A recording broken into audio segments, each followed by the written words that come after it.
그렇다면 유대인들이 바벨론에서 귀환을 조건이 조성될 수 있었던 원인은 무엇이었을까라는 건데, 유대인들이 비로소 하나님 그리고 하나님과 맺은 계약법을 올바로 알고자 배우기에 힘썼고 그것을 가정에서 자녀들에게 부지런히 가르치고자 애쓰는 단계에 이르렀기 때문에 이제 이런 손가락들이 나타나서 이제 바벨론을 망하고 유대인들은 고향으로 돌아갈 것이다라는 하나님의 계획을 알게 하셨다, 그런 얘기입니다. 아멘. 사무엘상 4장을 볼 텐데 이런 말씀이 이제 기록되어 있습니다. 사무엘의 말이 온 이스라엘에게 전파되니라. 이스라엘은 나가서 블레셋 사람들과 싸우려고 에베네셀 곁에 진치고 블레셋 사람들은 아벡에 진쳤더니 블레셋 사람들이 이스라엘에 대하여 전열을 벌이니라. 그 둘이 싸우다가 이스라엘이 블레셋 사람 앞에서 패하여 그들에게 전쟁에서 죽임을 당한 군사가 4,000명 가량이라. 백성이 진영으로 돌아오매 이스라엘 장로들이 이르되 여호와께서 어찌하여 우리에게 오늘 블레셋 사람들 앞에 패하게 하셨는고, 여호와의 언약궤를 실로에서 우리에게로 가져다가 우리 중에 있게 하여 그것으로 우리를 우리 원수들의 손에서 구원하게 하자 하니, 여호와의 언약궤가 진영에 들어올 때 온 이스라엘이 큰 소리로 외치며 땅이 울린지라.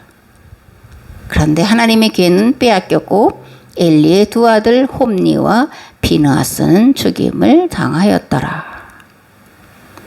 5장 2절에서 9절 말씀도 보겠습니다. 블레셋 사람들이 하나님의 궤를 가지고 다곤의 신전에 들어가서 다곤 곁에 두었더니 아스돗 사람들이 이튿날 일찍 일어나 본즉 다곤이 여호와의 궤 앞에 엎드러져 그 얼굴이 땅에 닿았는지라. 그들이 다곤을 일으켜 다시 그 자리에 세웠더니 그 이튿날 아침에 그들이 일찍 일어나 본즉 다곤이 여호와의 궤 앞에서 또다시 엎드러져 얼굴이 땅에 닿았고 그 머리와 두 손목은 끊어져 문지방에 있고 다곤의 몸뚱이만 남았더라. 여호와의 손이 아스돗 사람에게 엄중히 더하사 독한 종기의 재앙으로 아스돗과 그 지역을 쳐서 망하게 하니 아스돗 사람들이 이를 보고 이르되 이스라엘 신의 궤를 우리와 함께 있지 못하게 할지라. 그들이 대답하되 이스라엘 신의 궤를 가드로 옮겨가라 하므로 이스라엘 신의 궤를 옮겨갔더니 그것을 옮겨간 후에 여호와의 손이 심히 큰 환란을 그 성읍에 더하사 성읍 사람들의 작은 자와 큰 자를 다 쳐서 독한 종기가 나게 하신지라. 아멘. 고대인들은 전쟁을 할 때 그 전쟁이 신들의 전쟁이다라고 생각을 했습니다. 그래서 전쟁이 일어나면 신의 이름으로 나가서 싸웠어요. 그래서 만약에 이기면 자기들이 믿는 신이 이긴 것이고 지면 자기들이 믿는 신이 진 거기 때문에 진 나라는 이긴 나라의 신을 받아들여야 됐고 그 신의 지배를 받아야 했습니다. 방금 읽어드린 사무엘상의 말씀을 보면 블레셋과 이스라엘 사이에 전쟁이 일어났고 이스라엘이 패하죠. 그게 이게 어떻게 된 거냐? 하나님이 왜 우리를 블레셋에게 지게 하셨냐? 법궤를 가지고 나가지 않아서 그랬네? 법궤를 가지고 나가라? 가지고 나갔더니 어떻게 됐다라는 거예요? 전쟁에 지고 법궤는 빼앗기고 홈냐 비느하스도 그 자리에서 죽었다. 이런 이제 이야기입니다. 근데 이제 블레셋 사람들이 자기들의 신 다곤이 이겼다고 생각해서 이 법궤를 갖다 다곤 신전에 갖다 놨더니 어떤 일이 일어난 거예요? 다곤이 법궤 앞에 고꾸라진 거죠. 다시 일으켜 세우고 그 다음날 가봤더니 어떻게 된 거예요? 고꾸라졌을 뿐만이 아니라 팔다리가 다 동강동강 나고 몸뚱아리만 있더라. 이런 얘기입니다.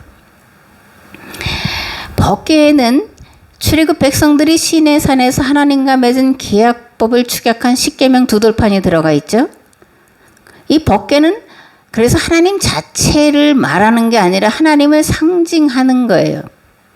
하나님과 동일시하는 건 뭐냐면 법궤가 아니라 법궤 안에 들어가 있는 두 돌판, 즉 하나님의 말씀이라는 것을 우리가 알아야 되는데 이스라엘 사람들은 법궤 그 자체가 하나님으로 오해하고 그래서 법궤를 가지고 전쟁에 나가고 빼앗기고 이런 비참한 일을 겪었다, 그런 얘기입니다. 그런데 또 놀랍게도 법궤가 이제 블레셋 지역에 들어갔잖아요. 그런데 블레셋 지역에 법궤가 가는 곳마다 난리가 나는 거예요.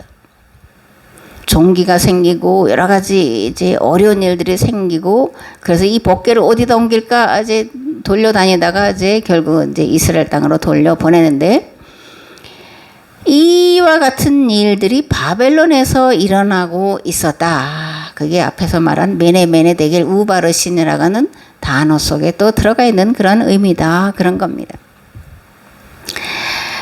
근데 이제 제가 읽어드린 말씀 가운데 사무엘이 말씀을 이제 가르쳤다. 그 다음에 이스라엘과 블레셋 사이에 전쟁이 일어났고 이렇게 뭐 망하고 이런 얘기가 쭉 있는데, 이게 좀 생각을 제가 처음 해봤어요. 아니, 사무엘이 말씀을 바르게 가르치기 시작했는데 벌어진 일이 법궤를 빼앗기는 일이라니, 블레셋에게 짓는 일이라니, 이게 어떻게 이해될까?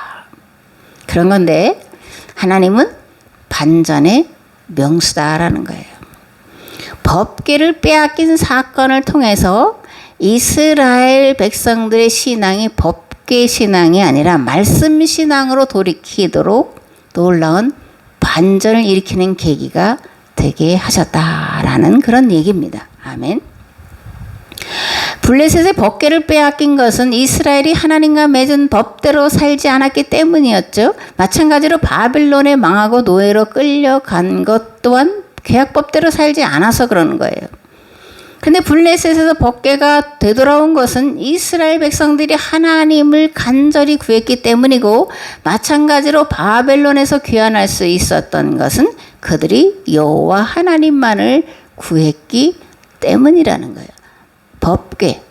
오늘 우리는 십자가 걸고 다니고 차에 걸면 문제가 없는 게 아니라 십자가에 담겨있는 의미를 우리가 바로 깨달아 알고 그 십자가의 의미대로 살아갈 때 하나님은 함께 하셔서, 하나님이 함께 하신다는 것을 친히 보여주시는 줄 믿으시기 바랍니다. 아멘.